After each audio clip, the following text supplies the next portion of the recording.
दोस्तों, इससे पहले कि मैं ये रिपोर्ट आप लोगों के सामने रखूं, कि उससे पहले मैं आप लोगों से एक सवाल पूछना चाहूंगा कि दोस्तों, क्या आपको इस बात पर यकीन होगा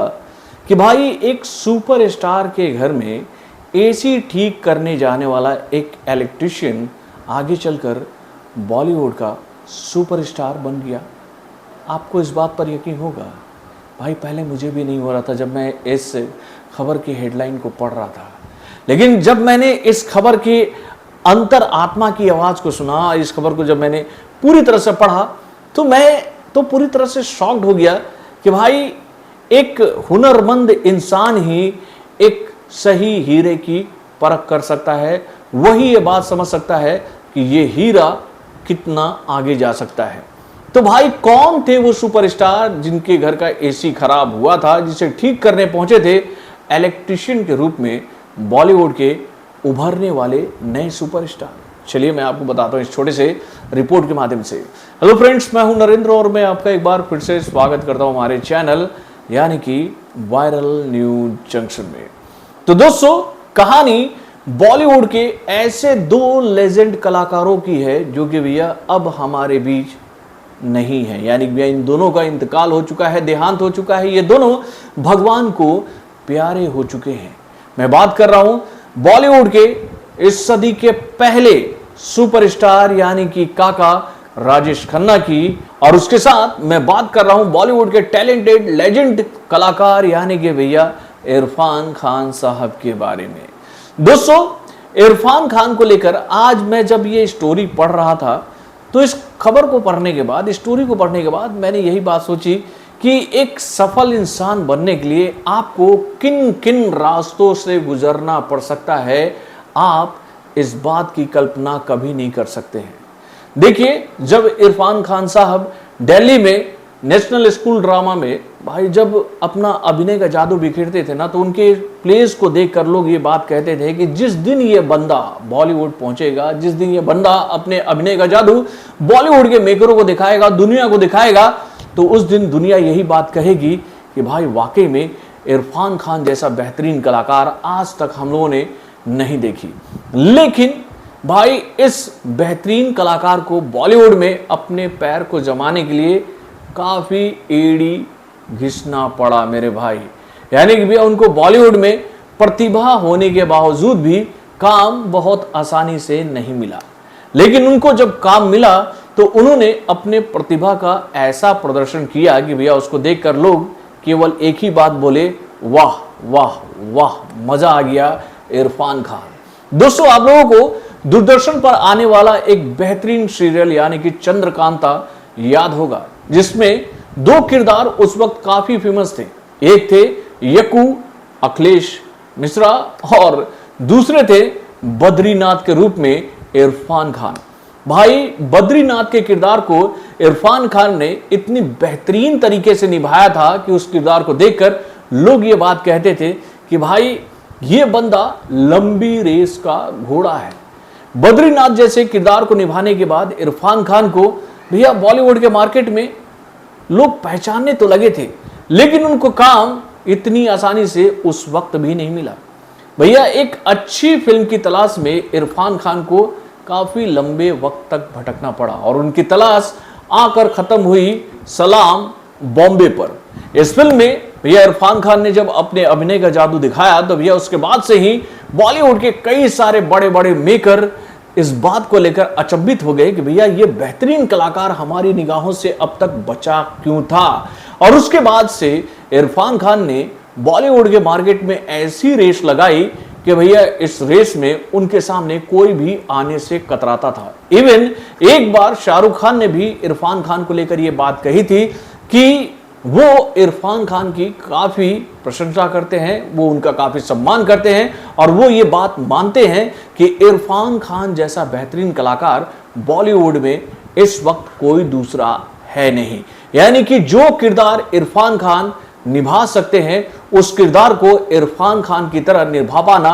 भैया बॉलीवुड के बड़े बड़े कलाकारों की बस की बात नहीं है। तो भाई जब इतनी बड़ी बड़ी बातें शाहरुख खान ने इरफान खान को लेकर कही थी, तो भाई उनमें दम था ना मेरे भाई। और इस दम का हम इस तरह से इरफान खान ने बॉलीवुड के मार्केट में दिखाया कि भैया उनकी प्रसिद्धि इंडिया से निकलकर हॉलीवुड तक पहुंची और हॉलीवुड में भी उन्होंने वो कारनामे कर दिखाए हैं कि भैया जिसको देखने के बाद हॉलीवुड के मेकर भी इरफान खान को लेकर ये बात कहते थे कि भाई ऐसा कलाकार बॉलीवुड में दूसरा कोई आज तक ना हुआ है और आगे अगर होगा तो वो देखा जाएगा। लेकिन इरफान खान को ये तरक्की इतनी आसानी से नहीं मिली थी। उनको एक ऐसा गुरु मंत्र मिला था बॉलीवुड के पहले सुपरस्टार यानी कि राजेश खन्ना से, जिसका सहारा लेकर इरफान खान ने अपनी प्रतिभा को और भी ज्यादा चमका लिया था। दोस्तों, जैसा कि मैंने आपको बताया कि भैया इरफान खान जब अपने मुफलिसी के दौर से गुजर रहे थे तो वो बॉलीवुड के मार्केट में अपने वजूद को बनाने के लिए काफी स्ट्रगल कर रहे थे। उनको क्या क्या नहीं करना पड़ा मेरे भाई, और उन क्या क्या नहीं करना वाले कामों में से एक काम था भैया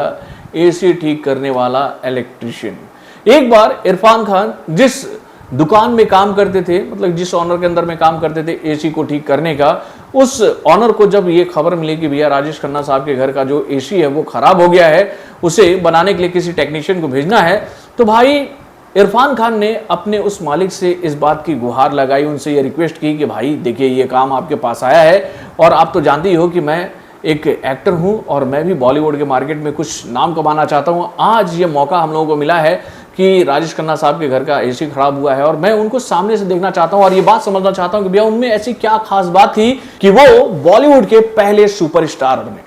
भाई इरफान खान की मिन्नत को देखने के बाद उनके जो दुकान का ऑनर था वो बोले ठीक है तुम जाओ राजेश खन्ना साहब के घर के एसी को ठीक करो, लेकिन इस बात का ध्यान रखना कि उनके घर से कोई शिकायत नहीं आनी चाहिए। और भाई अपने उस दुकान के ऑनर की बात को सुनकर इरफान खान पहुंचे राजेश खन्ना के घर पर और वहां पर जाने के बाद उन्होंने सबसे पहले अपने काम को बहुत ही शिद्दत से कंप्लीट किया, यानी कि भैया उन्होंने एसी को पूरी तरह से ठीक करने के बाद राजेश खन्ना से थोड़ी सी बात करने की कोशिश की और उनको ये बात बताई कि भैया वो भी एक एक्टर हैं और वो भी बॉलीवुड के मार्केट में अपनी किस्मत को चमकाना चाहते हैं। तो वो जानना चाहते हैं राजेश खन्ना से ये बात कि राजेश खन्ना कैसे बॉलीवुड के बड़े सुपरस्टार बने और मुझे बॉलीवुड के मार्केट में खुद को चमकाने के लिए क्या करना चाहिए। जब ये सवाल राजेश खन्ना से इरफान खान ने किया था तो उस वक्त इरफान खान को राजेश खन्ना ने एक ही बात कही थी कि देखो बेटा, बॉलीवुड में तुम्हें अगर कुछ नाम कमाना है, बॉलीवुड में अगर तुम्हें अपना कोई वजूद बनाना है तो तुम्हें इस बात का ध्यान रखना चाहिए कि अगर तुम्हें बॉलीवुड के मार्केट में अगर कोई भी छोटा सा काम मिलता है ना तो उसे छोटा मत समझो, उस काम को इतनी शिद्दत से करो कि वो छोटा काम भी तुम्हारे लिए एक बड़ा अवसर बन जाए। यानी कि किसी भी रोल को इतना छोटा मत समझना कि ये जो रोल है वो छोटा है, मुझे ये करना चाहिए, ये नहीं करना चाहिए। तुम्हें बस इस बात पर फोकस करना चाहिए कि मुझे मौका मिले और उस मौके को मैं इतना बड़ा कर दूं अपने अभिनय से कि उसको देखकर मौका देने वाला इस बात पर फिर से विचार करे कि ये कलाकार तो बहुत ही जबरदस्त है और इस कलाकार को हमें फिर से मौका देना चाहिए और इस बार मौका पहले से ज्यादा बड़ा होना चाहिए। और राजेश खन्ना से यही सीख लेकर भाई जब इरफान खान पहुंचे अपने ऑफिस में और उसके बाद से उन्होंने राजेश खन्ना की उस बात को गांठ बांधते हुए ये बात तय कर ली कि अब से उनको जो भी किरदार मिलेगा, जो भी काम मिलेगा, वो उसको बहुत ही शिद्दत से निभाएंगे और उस किरदार के माध्यम से वो बॉलीवुड के मार्केट में एक ऐसी छाप छोड़ेंगे कि भैया उसको देखकर कोई उनको निगलेक्ट ना कर पाए। और भाई राजेश खन्ना से लिए उस गुण को गांठ बांधते हुए इरफान खान ने कुछ वैसा ही कर दिखाया बॉलीवुड के मार्केट में और वो हर एक छोटे बड़े अवसर को इतना बड़ा किया भैया अपने बेहतरीन अभिनय से कि भैया आगे चलकर उनको बॉलीवुड के मेकर नेगलेक्ट करना छोड़कर भैया गले लगाना शुरू कर दिया, जिसकी वजह से भाई बॉलीवुड को ये बड़ा सुपरस्टार मिला। तो भाई कहते हैं ना कि एक हीरे की असली परख किसको होती है, तो भाई वो परख उस इंसान को होती है जो कि उस हीरे को पहचानने का हुनर जानता है। और ये बात शायद राजेश खन्ना समझ गए होंगे और राजेश खन्ना ने तभी उनको ये गुण दिया कि तुम्हें बॉलीवुड के मार्केट में कुछ इस तरह से काम करना चाहिए। तो दोस्तों, आप अपने कमेंट के माध्यम से मुझे बताइएगा कि भैया काका यानी कि राजेश खन्ना साहब ने जो बात कही थी इरफान खान को, ये बात हर एक फील्ड में काम आएगी ना तरक्की के लिए। अपने कमेंट के माध्यम से हमें जरूर बताइएगा। तो बॉलीवुड से जुड़े और भी कई सारे खबरों को जानने के लिए हमारे चैनल यानी कि वरुण जंक्शन को सब्सक्राइब करना ना भूलिएगा और हमारे अपडेट्स को जानने के लिए बेल आइकन को जोर दबाइएगा।